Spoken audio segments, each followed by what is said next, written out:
दोस्तों, भारत एक ऐसा देश है जहाँ कई तरह के धर्म और संस्कृतियाँ पाई जाती हैं। इन्हीं धर्मों में से एक प्रसिद्ध धर्म है हिंदू। हिंदू धर्म को प्राचीन धर्मों में गिना जाता है। हिंदू धर्म में जातियों को 4 भागों में बांटा गया है। इसमें ब्राह्मण, क्षत्रिय, वैश्य और शूद्र आते हैं। इन जातियों में खान पान में भी काफ़ी विविधताएं देखने को मिलती हैं।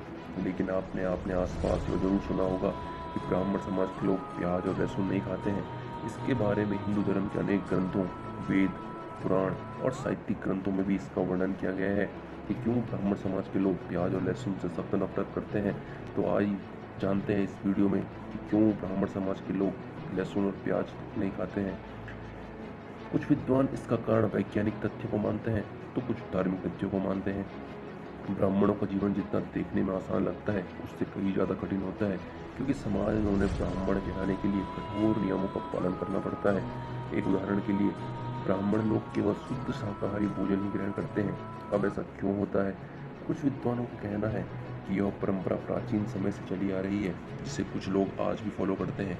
शास्त्रों की माने तो प्याज, लहसुन और यहाँ तक कि मशरूम को भी ब्राह्मणों को खाने की अनुमति नहीं दी गई है। ऐसा इसलिए क्योंकि ये चीज़ें शरीर में अशुद्धि को भी बढ़ाती हैं, जिससे शरीर को अपवित्र माना जाता है। ब्राह्मणों का काम पूजा पाठ, यज्ञ, हवन आदि करना होता है, जिसके लिए उनके शरीर का पवित्र होना अत्यंत आवश्यक है। वेद शास्त्रों के अनुसार लहसुन, प्याज जैसी चीज़ें शरीर में जुनून और उत्तेजना को बढ़ावा देती हैं और आध्यात्म के मार्ग पर चलने से भी रोकती हैं, इसीलिए इनका सेवन नहीं करना चाहिए। वहीं अगर हम आयुर्वेद की माने तो फूड प्रोडक्ट को 3 भागों में बांटा गया है। इसमें सात्विक, राजसिक और तामसिक भोजन आते हैं। प्याज, लहसुन, अदरक, शराब, तंबाकू, पान, मांस, मछली, अंडा आदि भोजन ये तामसिक भोजन के अंतर्गत आते हैं, इसीलिए ब्राह्मण लोग इन्हें नहीं खाते हैं। दोस्तों, धार्मिक ग्रंथों के अनुसार यह भी मान्यता है कि जब समुद्र मंथन के दौरान अमृत का कलश निकाला गया तो भगवान विष्णु सभी देवी देवताओं को अमरत्व प्रदान करने के लिए अमृत बांट रहे थे।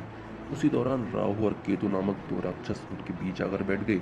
ऐसे में गलती से भगवान ने उन्हें भी अमृत पिला दिया, लेकिन जैसे जैसे देवी देवताओं को इसके बारे में पता चला तो भगवान विष्णु ने अपने सुदर्शन चक्र से दोनों राक्षसों का सिर धड़ से अलग कर दिया, लेकिन तब तक वे अमृत की कुछ बूंदें पी चुके थे। ऐसे में उनका सिर तो अमर हो गया।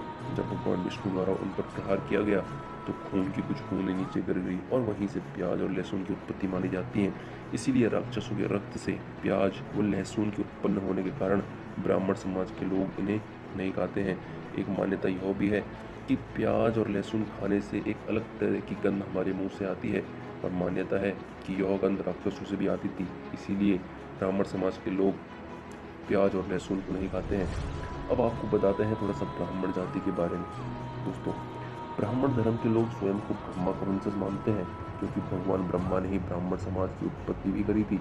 माना जाता है कि प्राचीन काल में राज दरबार में राजा के अतिरिक्त दूसरा सर्वोच्च पद ब्राह्मणों का ही होता था, इसलिए ब्राह्मणों को समाज में सर्वोच्च स्थान भी प्राप्त था। तो दोस्तों, कैसी लगी आपको ये वीडियो हमें कमेंट बॉक्स में ज़रूर बताएं, और आपके इसके बारे में क्या राय है हमें ज़रूर बताएं। साथ ही वीडियो को लाइक और सब्सक्राइब भी कीजिएगा और बेल आइकन को भी प्रेस करिएगा, ताकि हमारी वीडियो आप तक जल्द से जल्द पहुंच सके। मिलते हैं आपको किसी अगली वीडियो में, तब तक के लिए जय हिंद।